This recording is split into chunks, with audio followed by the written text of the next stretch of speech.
Yeah. Good. What's up, guys? I'm here in Medfield with my friend Wayne Paul from Old Colony Construction, and we're here in front of this major renovation project. If you look at these three houses behind me, they are all actually pretty similar in the sense that they were all pretty much that size, and what Wayne has done here is completely remodeled this home so that he's added a massive amount of square footage. Can you tell us some more about that? Yeah, absolutely. So, like Amal was saying, so all three of these houses were basically sisters. They're all built by the same person way back in the day, actually the same family. They all have similar issues. So this house here was just seriously dilapidated. We got into here, just like the middle house, it was small, so we squared the walls off, put a whole second story on. By doing so, we were able to take advantage of a lot of unused square footage, even though we had to keep the same footprint.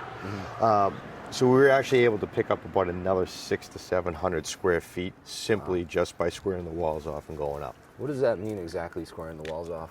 So if you look at this middle house, Yeah. hopefully you guys can see it, Yeah. where if you look at the windows in relation to the roof line, you have knee walls, you lose a ton of square footage, okay? So by adding another set of walls underneath in that roof and basically pushing the roof straight up, that's what we're talking about, squaring those walls off. So we're turning it into a true two-story versus a story and a half. Wow, that's incredible. Well, let's Take a walk over here. Be careful, it's a little slippery. So I see garage parking here. Yep, so we actually added all of this. Okay. So the original house, we added this piece of foundation Yeah. and squared it up. There was a foundation that was here that was actually failed. Okay. And then there was another little piece inside. So we decided that since we had to replace this foundation anyways, and there was a basement underneath, a better use of this space was to make a garage under. We filled in the original foundation that was there, and now you have a one-car garage underneath the house. Sweet, that's awesome. Yeah. So we're actually getting ready to pour the floor tomorrow. So this will be the new foundation? So we get the new foundation here, Yeah. right? This is going to be, we're going to pour this basement floor tomorrow. We're going Yeah. to come back to this when the weather turns a little bit. Yeah. Basement stairs over here, but you can see everything in here is brand new, Yeah. right? The back walls, you can see where the old structure was that we had to reinforce, we reframed. But the reason that it's still there is that we had to leave part of this structure because this is a pre-existing non-conforming build. Yep. If we were to look at a plot plan, and like I mentioned before, all three of these houses were the same family back in the day. Yep. So when they built these, it was just generational where we had a large plot of land. Grandpa, grandma gave the kids a piece and they built a family compound. Yeah. They didn't worry about lot lines and setbacks. Right. The back of this wall is actually sitting on the property line. Wow. So in order to do this build, which I can do by building straight up, Yeah. I had to leave a large portion of the house Yep. and we had to build around it. Yeah. Wow. Okay. So it was pretty cool. So, with houses in Massachusetts being exceptionally old, and a lot of the times it's not uncommon to see floors that are sloped or like lean in one way or another, and a lot of the time that issue can be actually caused from the foundation, right? Between foundation and for rot, it could also be caused, to your point with these old houses, just they weren't designed to do what we're asking houses to do today, so they just fail over time. The lumber was spaced far apart. They used smaller type of lumber because money was tight back then. They just did the best that they could. So getting in and trying to fix a project like that, it's a kind of a complicated answer because it all depends on how far you're willing to go. Everything and anything can be fixed. It just depends on, one, how creative you want to get, and two, how much money you want to spend. On a project like this, we decided that it was cost advantageous for us to actually rip out the existing structure and go everything new for a bunch of different reasons. One, it's a safer, stronger house. Two, financially, it makes more sense. The longer you spend on labor, the more money it's going to cost you. Materials are cheap, labor is not. Yeah.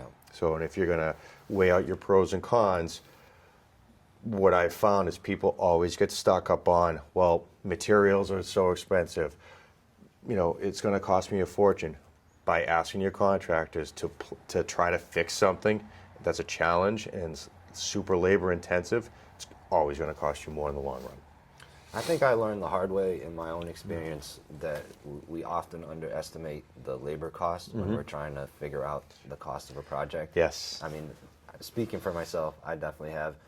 And I think that just goes to show, like, if you're going to try to tackle a big project and try to price it out in your head, you need to consider all of the factors, including labor and including getting in the right people that can not just do the job, but do it quickly so that it doesn't get dragged out, because the other thing is time is money, right? Time is money, and and you make a great point.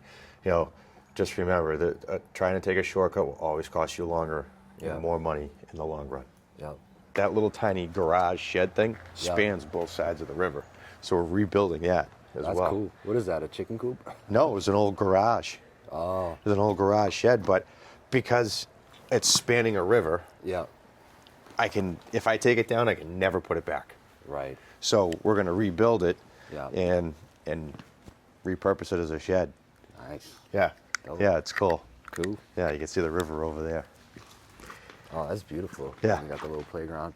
Is that part of this property, that Nope. structure? Nope, No? that's theirs. And there's a little tiny bridge I'll fix up, but we can actually walk across the street just from the bay. So it's a great location. Hell yeah. Yeah. Cool. So yeah, we'll go All inside. right, so Wayne's giving us a tour of this property, this project in progress, as you can see. There's a lot going on here. This was an older house that they pretty much did what's called a squaring off of the walls, where, if you don't know what that means, if you look at this house directly next to it, to the right, left, Right. I'm all discombobulated. But basically means that they built around that roof so that the space around where that roof pitches in can now be utilized, and they can completely open up that upstairs, make more space, and then build a new roof right on top. So, very cool project. I don't know much about this type of construction, so we're all going to learn together today. So awesome. Well, welcome. So as you come in, set of stairs, mud room. Yep. Living room's going to be in the front here. Kitchen's going to be in the back. This is going to be a guest bedroom / office. Yep. Okay. As we move around, half bath, laundry, dining room area, Nice. pantry. Okay. One of the challenges / unique features of doing an old building like this is a lot of times they've been chopped up, added on a bunch of times. Yep. And as I said before, there's a pre-existing non-conforming. So I'm limited to what I can do by using some of these features that they had. This used to be an old bathroom / storage in the basement, but because the footprint is there, I can carry it straight up. Yeah. Okay, so this actually only went to the first floor down below, like I said, because the footprint's there. So now by utilizing this is going to carry all the way through from storage to the garage, pantry on the first floor to a master closet. Wow. All the way on the second floor. Terrific use of the space. So just some of these unique features that we had to deal with. Yeah. So, just so you guys know for reference, and correct me if I'm wrong, you keep hearing Wayne use the word non-conforming, right? Non-conforming pre-existing. Non-conforming pre-existing. So if you look around this job site here, you'll see these old pieces of lumber. That's the original house that was originally there. Yep. So even though this house almost kind of looks like a new construction, which is what I thought it was when I walked in, this structure was actually already here, and you could see clues of that all around as you look around this building. And so what that basically means is you're working with what's already there, right? I'm working with what's there. And we're able to work around that, and that's part of some of the challenges we have to deal with. And a lot of people are going to ask, well, why can't I just take that stuff out? Why, those studs aren't doing anything. Why can't I remove them? I still have to keep part of the original structure to maintain its non-conformity and its pre-existing conditions. I can repair and I can add on. I can't remove and replace. Yep. So for those of you guys in the construction world, you probably know that there's a boatloads of regulations and different laws and things and code that you have to follow and stick by. So that's Right. one of the reasons that Yep. we're working with this. Right. Come on up. We're heading upstairs now. And I love that you got the high ceilings all around. Yeah. everywhere. Yeah, we actually have 9-foot ceilings on the first floor Yeah. and a true 8-foot ceiling on the second. This is gonna make a great spot for a big, beautiful chandelier. Yeah. Yep. Yeah, it's really coming out to a nice project. So as we come upstairs, you're landing. Yeah. You got you got 2 good-sized rooms with a large master as well. So there's 3 full bedrooms on this second floor. Right in front of us here. Yep. So we got bedroom 1 as soon as you come up with a closet. Bedroom 2 is in the middle. They have back-to-back closets in the hallway. Yep. And then further down, that's the master, and we can take a walk down there. Sweet.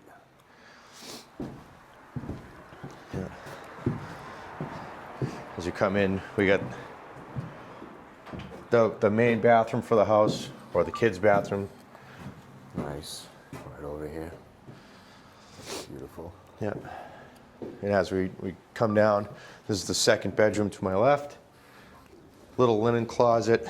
We just haven't framed in the wall yet, but now we're actually entering the master suite. Sweet.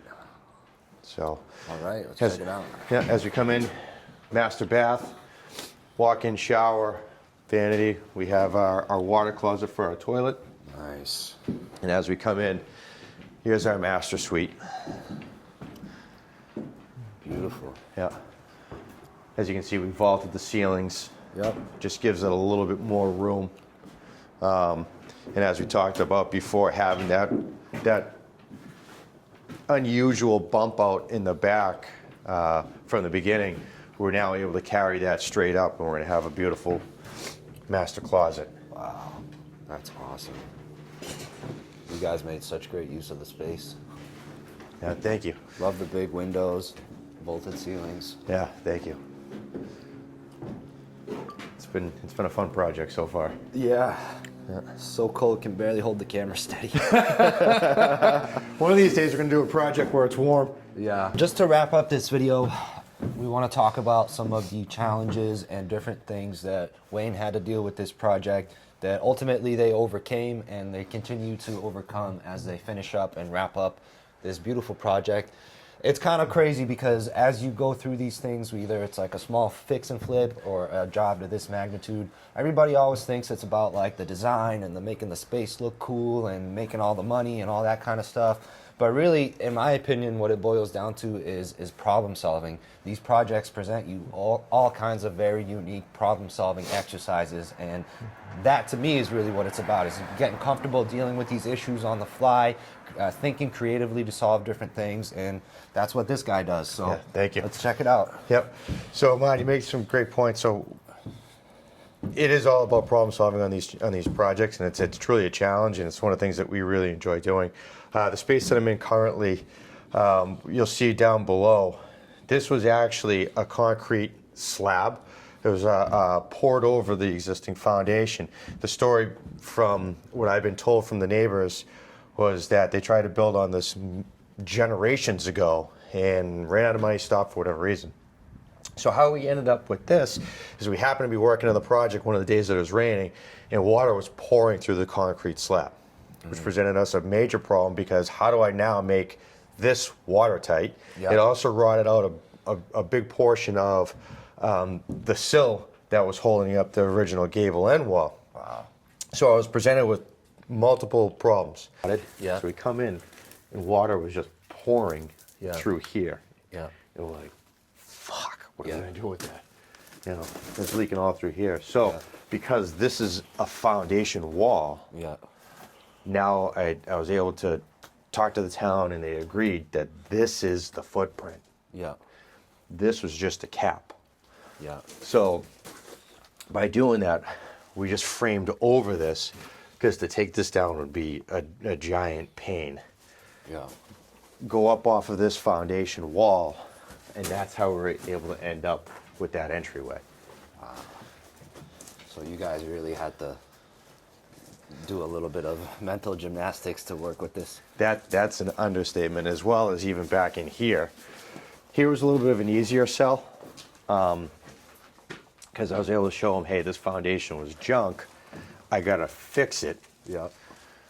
That became just a repair. Yeah. We had to get into zoning, we had to get into a lot of issues over here. Yeah. This was just a repair, but then it's an easier sell for me to go, well, if I'm repairing it, what if I do this? What if I make it this garage? Yeah. I'm already here anyways. Right. I'm not changing anything. I'm actually making it better.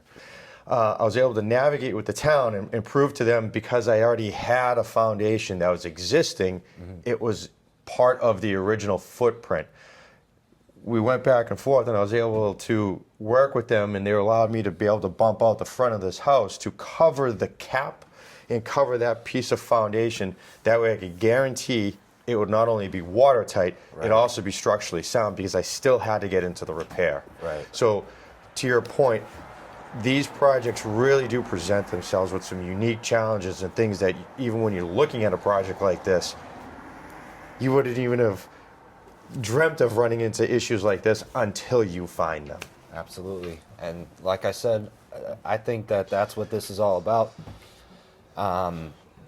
You know, just being able to roll with the punches. And if you're going to get yourself into one of these types of projects, whether you're a homeowner and you're just having someone remodel a home for you, or you're doing a large-scale fix and flip, or whatever it is, you want to make sure that you're working with the right people like Wayne, so that when an issue comes up, it doesn't just completely throw off the entire project and derail everything. You got to be able to roll with the punches. You got to be able to make decisions on the fly, and you got to be able to have a crew that's working here that has all the resources that can help you solve those problems. So Yeah, thank you, absolutely. Wayne, for Yeah, walking us through thank this you. property. You guys are doing an amazing job. Yeah, thank you. Appreciate it.